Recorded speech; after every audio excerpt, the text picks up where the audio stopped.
الصلاۃ والسلام علیک یا رسول اللہ وعلی آلک واصحابک یا حبیب اللہ، الصلاۃ والسلام علیک یا نبی اللہ وعلی آلک واصحابک یا نور اللہ۔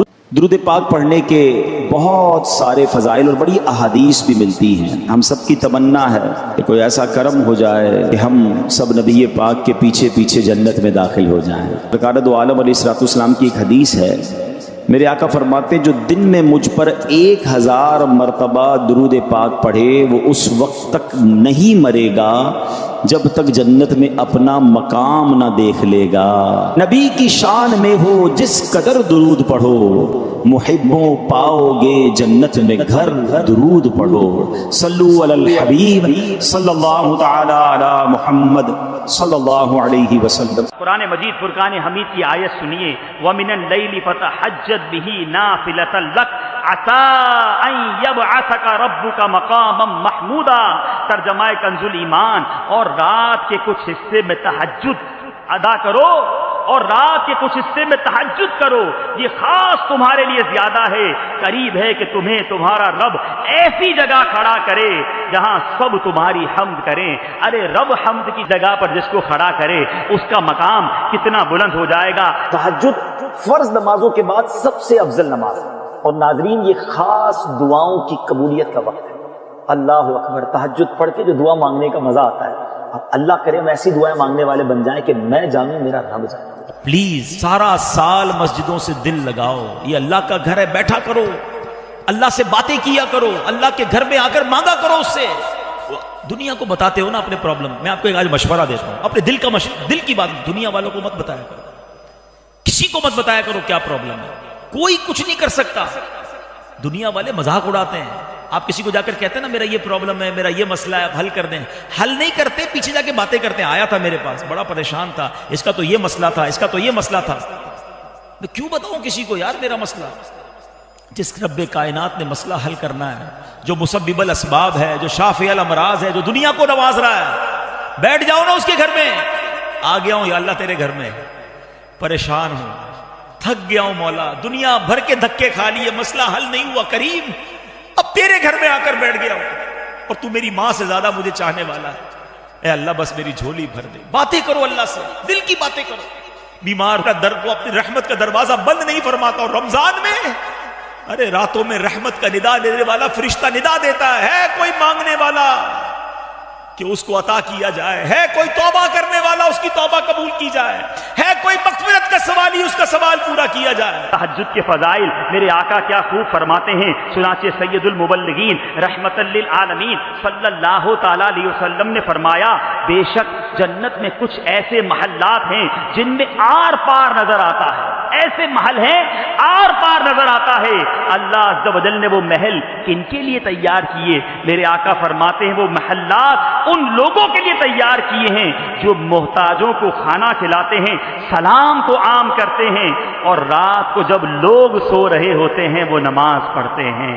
تو اے میرے پیارے اسلام، 3 عادتیں یاد کر لیجئے میرے پیارے اسلامی بھائیوں، قیامت کا دن ہوگا، حدیث پاک سنا رہا ہوں، الترغیب و ترہیب میں ہے، قیامت کے دن جب لوگ ایک جگہ اکٹھے ہوں گے، ایک منادی ندا کرے گا، کہاں ہے وہ لوگ جن کے پہلو بستروں سے جدا رہتے ہیں؟ آئے ہائے، محشر کا دن، سختیوں کا دن، گرمی کا دن، نفسا نفسی کا دن، اس میں یہ اناؤنسمنٹ ہوگا، کہاں ہیں وہ لوگ جن کے پہلو بستروں سے جدا رہتے تھے؟ پھر وہ لوگ کھڑے ہوں گے، وہ تعداد میں بہت کم ہوں گے، اور بغیر حساب جنت میں داخل ہو جائیں گے۔ پھر تمام لوگوں کا حساب شروع ہوگا۔ دنیا میں اپنے بستر کو چھوڑ کر تہجد کی عادت اپنانے والوں کو مبارک ہو کہ قیامت کے حساب و کتاب سے ان کو نجات مل جائے گی، اور اعلان ہوگا عزت و اکرام کے ساتھ بے حساب و کتاب وہ جنت میں داخل ہوں گے۔ اللہ تبارک و تعالی ہمیں بھی بے حساب و کتاب جنت میں داخلہ عطا فرمائے۔ ایک آخری حدیث، اپنے گھر والوں کے ساتھ ہمارا کیا معمول ہونا چاہیے نماز کے لیے اٹھانے کا، تہجد کے لیے اٹھانے کا۔ آج بچہ اسکول نہیں جاتا، بڑا غصہ آتا ہے، صبح پوچھتے ہیں اسکول کیوں نہیں گئے؟ کبھی یہ ہمیں गुस्सा आया, हमने कुछ बच्चे की सरजनिश की, घर वालों को पूछा कि आपने फजर नहीं पढ़ी, हम खुद फजर के लिए वक्त पे उठते हैं कि नहीं उठते। अल्लाह अकबर, एक मर्द और एक औरत, शौहर और बीवी का राबता, ताल्लुक नमाज के हवाले से कैसा होना चाहिए। मैंने एक हदीस पाक पढ़ी, मैंने सोचा कि आपसे शेयर करता हूं और गौर से सुनिए। बिलखुसूस जो शादीशुदा हैं, ऐसा मोहब्बत भरे घराने का खाका मेरे आका अलैहिस्सलातु वस्सलाम ने पेश किया। मेरे आका अलैहिस्सलातु वस्सलाम ने फरमाया, जो रात को बेदार होकर अपनी अहलिया को जगाए और फिर वो दोनों 2 रकातें अदा करें तो उनका शुमार कसरत के साथ अल्लाह अज़्ज़ा वजल का जिक्र करने वालों में होगा। हज़रत सैयदना अबू हुरैरा रज़ी अल्लाह तआला अन्हु से रिवायत है, मेरे आका अलैहिस्सलातु वस्सलाम ने फरमाया, अल्लाह अज़्ज़ा वजल उस पर रहम फरमाए जो रात को बेदार होकर नमाज पढ़ता है और अपनी ज़ौजा को नमाज के लिए जगाता है और वो नहीं उठते ना घर वाले, अगर वो नहीं उठती तो उसके चेहरे पर पानी छिड़कता है। और अल्लाह अज़्ज़ा वजल उस औरत पर रहम फरमाए जो अपने शोहर को नमाज के लिए रात को जगाती है, वो नहीं उठता, वो शोहर के आंखों पर, शोहर के चेहरे पर पानी छिड़कती है। अल्लाह ताला उन दोनों पर रहम फरमाए। अल्लाह अकबर, हम सोचें आज अपनी ज़ौजा को अपनी ख्वाहिशात के लिए, अपनी खिदमत के लिए, अपने मामलात के लिए तो हम तकलीफ देते हैं, कब हमने अपनी ज़ौजा को नमाज के लिए जगाया, तहज्जुद की उसे तलकीन की। कितना अच्छा वो घर हो कि जहां शोहर बीवी को तहज्जुद के लिए उठा रहा हो, बीवी शोहर को तहज्जुद के लिए उठाए, बच्चे जनाब जमा होकर सहरी कर रहे हों, रोजे रख रहे हों, इबादत कर रहे हों। मरहबा सद मरहबा, फिर आमदे रमजान है। सुभान अल्लाह। खिल उठे मुरझाए दिल, ताजा हुआ ईमान है। या खुदा, हम आसियों पर ये बड़ा एहसान है, जिंदगी में फिर अता हमको किया रमजान है। तुझ पे सदके जाऊं रमजान, तू अजीम शान है, तुझ में नाजिल हक ताला ने किया कुरान है। हर घड़ी रहमत भरी है, हर तरफ है बरकतें, माहे रमजान रहमतों और बरकतों की कान है। सुभान अल्लाह। अब जरा देखिए कि रमजान आता है तो मस्जिदों में कैसी रौनक आ जाती है। शायर लिखते हैं, कम हुआ जोरे गुना और मस्जिदें आबाद हैं, माहे रमजान मुबारक का ही ये फैजान है। दो जहां की नेमतें मिलती हैं रोजादार को, जो नहीं रखता है रोजा वो बड़ा नादान है।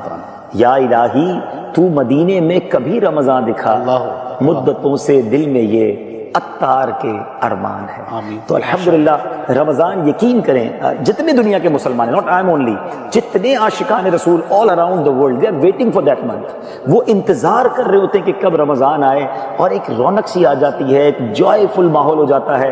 हर बंदा आप देखिए पोलाइट हो जाता है, हम्बलनेस आ जाती है, टोटल रूटीन चेंज होती है और अल्लाह से कनेक्शन कितना बढ़ जाता है। सुभान अल्लाह, सुभान अल्लाह। एक मर्तबा फिर माहे गुफरान, नुज़ूल कुरान, रब के मेहमान माहे रमजान की आमद है।